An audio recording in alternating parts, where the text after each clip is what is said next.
teman-teman, Assalamualaikum warahmatullahi wabarakatuh. Kembali lagi bersama saya, Apriliani. Kali ini saya akan memaparkan materi mengenai teori psikoanalisa Sigmund Freud.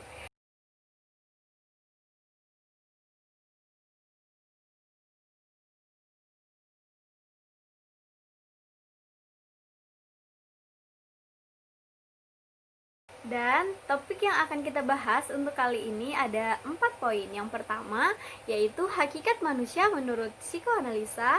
Yang kedua, struktur kepribadian menurut psikoanalisa. Yang ketiga, pribadi yang sehat dan pribadi yang bermasalah menurut psikoanalisa. Dan yang keempat, hakikat konseling menurut psikoanalisa. Materi pertama yang akan kita bahas yaitu hakikat manusia menurut psikoanalisa. Jadi, menurut teori psikoanalisa, manusia itu seringkali dipengaruhi oleh pergolakan keinginan-keinginan yang berasal dari alam bawah sadarnya dan dalam setiap tindakan maupun perilakunya sehari-hari. Nah, keinginan-keinginan bawah sadar ini bisa jadi semacam insting, naluri, maupun intuisi. Menurut Sigmund Freud, bapak psikoanalisis, jiwa manusia itu bagaikan sebuah gunung es yang terapung-apung di tengah samudra, yang tampak hanya puncaknya saja, sedangkan sebagian besar tenggelam di alam bawah sadar, menggambarkan ketidaksadaran. Di dalam ketidaksadaran itulah terdapat kekuatan-kekuatan dasar yang mendorong pribadi seseorang. Teori gunung es dalam psikologi Sigmund Freud mengatakan bahwa perilaku manusia itu ditentukan oleh alam bawah sadar yang berisi insting atau naluri alamiah dan dorongan biologis manusia. Freud beranggapan perilaku yang nampak itu dan ditunjukkan seseorang adalah akibat dari konflik-konflik alam bawah sadar yang tidak tampak. Kondisi psikis yang tidak nampak itu oleh Freud dibagi menjadi 3 struktur kesadaran manusia, yaitu sadar, prasadar, dan tak sadar. Pertama yaitu pada tingkat kesadaran. Pada tingkat ini berisi semua hal yang pernah dicermati pada saat tertentu. Hanya sebagian kecil saja dari kehidupan mental yang masuk ke dalam tingkatan kesadaran ini. Semua proses yang terjadi pada tingkatan kesadaran ini menyangkut ingatan, persepsi, perasaan maupun pikiran, merupakan hasil dari penyaringan yang diatur oleh stimulus dan tidak akan bertahan lama. Proses mental yang terjadi kemudian akan ditekan dan masuk ke dalam prasadar dan tak sadar. Kedua yaitu tingkat prasadar. Nah, pada saat prasadar disebut juga available memory ataupun ingatan yang siap, di mana tingkatan ini menjadi jembatan antara sadar dan tak sadar. Karena fungsinya menjadi jembatan, maka tingkatan prasadar ini berisi materi-materi yang berasal dari sadar dan tak sadar. Ketika apa yang pernah kita alami tidak lagi dicermati, maka semua proses itu akan dipindahkan ke dalam prasadar, lalu kemudian ke tak sadar.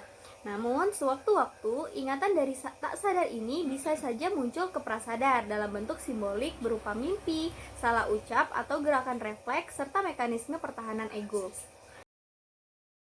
Ketiga yaitu bagian tidak sadar. Nah, pada bagian ini merupakan tingkatan terdalam dari struktur kesadaran manusia menurut Freud. Secara khusus, Freud membuktikan bahwa ketidaksadaran bukanlah abstraksi hipotetik, melainkan sebuah kenyataan yang empirik. Tingkatan tak sadar atau yang lebih umum dikenal sebagai alam bawah sadar manusia berisi insting atau naluri, rangsangan-rangsangan, dorongan yang alamiah dibawa manusia sejak lahir, dan pengalaman traumatik yang direpresikan atau ditekan dari tingkatan sadar ke tak sadar.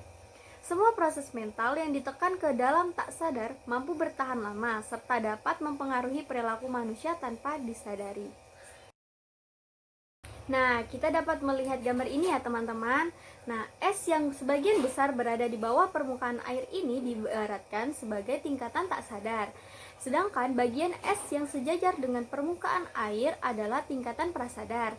Dan yang berada di atas permukaan air itu adalah alam sadar manusia.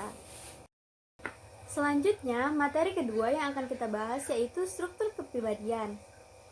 Dalam teori psikoanalisis, struktur kepribadian manusia itu terbagi menjadi id, ego, dan superego.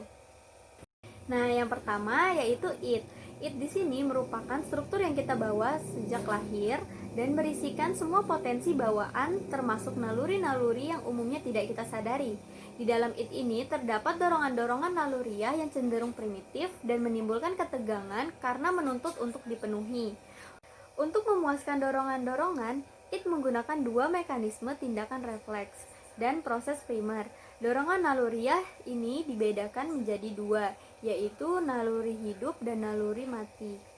Di mana naluri hidup ini merefleksikan kebutuhan id untuk mengejar kesenangan dan menghindari ketidaknyamanan. Sedangkan naluri mati itu merupakan dorongan-dorongan agresif yang negatif yang dapat mencelakakan diri sendiri ataupun orang lain. Yaitu ego. Ego berfungsi untuk membantu id memenuhi dorongan-dorongannya secara nyata dan bukan hanya sekedar membayangkan atau melamun saja. Ego adalah bagian kepribadian yang bertugas sebagai pelaksana, berperan sebagai eksekutif yang memerintah, mengatur, dan mengendalikan, serta mengontrol jalannya id superego dan dunia luar. Penengah antara insting dengan dunia luar dengan menilai realita dalam hubungannya dengan nilai-nilai moralitas. Yang ketiga yaitu superego. Superego adalah bagian moral dari kepribadian manusia karena ia merupakan filter dari sensor baik buruk, salah benar, ataupun boleh tidaknya sesuatu yang dilakukan oleh dorongan ego. Di sini superego bertindak sebagai sesuatu yang ideal, yang sesuai dengan manusia yang mengikuti arahan superegonya cenderung bisa menyesuaikan diri dengan baik, namun mungkin menderita karena banyak dorongan kesenangan yang tidak terpuaskan. Sebaliknya, manusia yang kurang mendengarkan superegonya cenderung bisa memuaskan dorongannya, tetapi seringkali ditanggapi rasa bersalah, malu, dan rasa cemas. Superego berfungsi membatasi dorongan-dorongan id dan mengendalikan ego agar tidak melakukan tindakan yang bertentangan dengan norma atau aturan yang berlaku dalam masyarakat.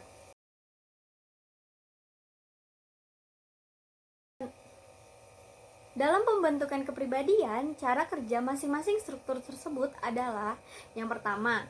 Apabila rasa id yang menguasai sebagian besar energi psikis, maka pribadinya akan bertindak primitif. Yang ketiga, apabila rasa ego yang menguasai sebagian besar energi psikis, maka pribadinya akan bertindak pada hal-hal yang bersifat moralitas, mengejar hal-hal yang sempurna dan kadang-kadang irasional. Pribadi yang sehat dan pribadi yang bermasalah menurut psikoanalisa. Pribadi yang sehat menurut psikoanalisa yaitu pribadi yang mampu menyelaraskan antara id, ego, dan superego. Sehingga dalam pribadi secara utuh manusia tidak mengalami masalah-masalah yang berhubungan dengan kecemasan. Ego di sini bertindak sebagai rasional dan bukan secara irasional.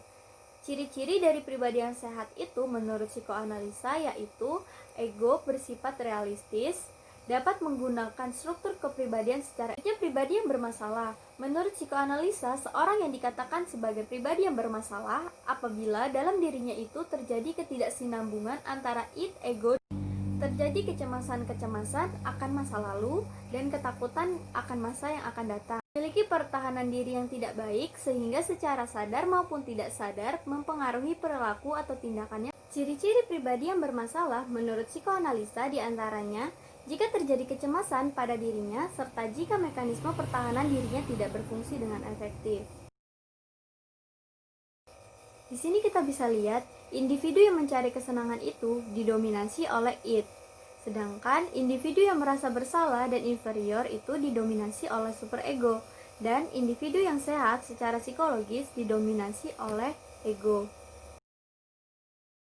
Yang terakhir yang akan kita bahas yaitu hakikat konseling menurut psikoanalisa.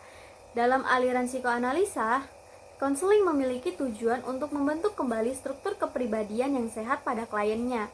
Langkah konseling dalam psikoanalisa dengan jalan menaikkan hal dalam ketidaksadaran menjadi kesadaran untuk kemudian diterapi atau diselesaikan permasalahan psikologinya. Dalam pandangan psikoanalisa, tujuan konseling itu agar individu mengetahui dan memiliki ego yang kuat. Konseling akan menempatkan ego pada tempat yang konseling ini dititik beratkan pada usaha konselor agar klien dapat menghayati. Pendekatan psikoanalisa sendiri menekankan pada pentingnya riwayat hidup klien, termasuk perkembangan psikoseksual, pengaruh dari impuls-impuls genetik atau insting, energi hidup atau libido, pengaruh dari pengalaman diri kepada kepribadian individu, serta irasionalitas dan sumber-sumber tak sadar dari tingkah laku manusia. Konseling psikoanalisis didasari atas 5 teknik yang sering digunakan dalam proses konseling dan psikoterapi. Yang pertama, ada asosiasi bebas, yang kedua, interpretasi, yang ketiga, analisis mimpi, yang keempat, analisis resistensi, dan yang kelima, analisis transferensi.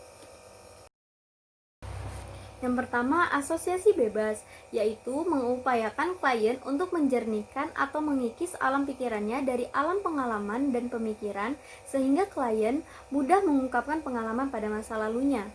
Klien diminta mengutarakan apa saja yang terlintas dalam pikirannya. Tujuan dari teknik ini adalah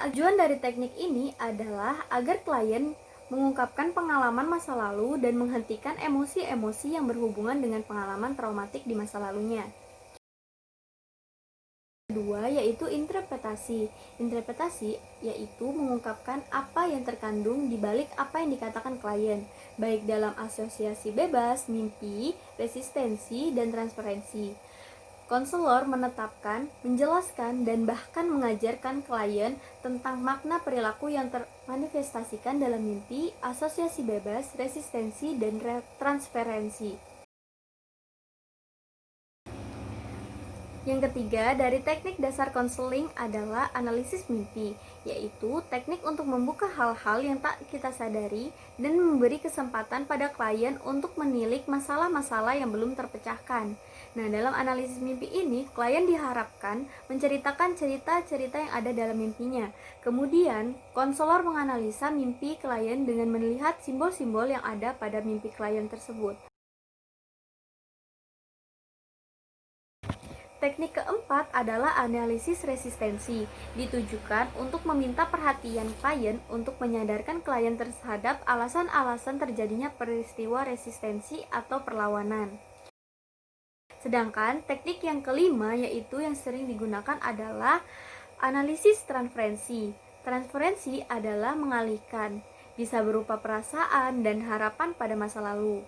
Dalam hal ini, klien diupayakan untuk menghidupkan kembali pengalaman dan konflik masa lalu yang terkait dengan cinta, seksualitas, kebencian, kecemasan yang oleh klien dibawa ke masa sekarang dan dilemparkan ke konselor. Biasanya, klien bisa membenci atau mencintai konselor.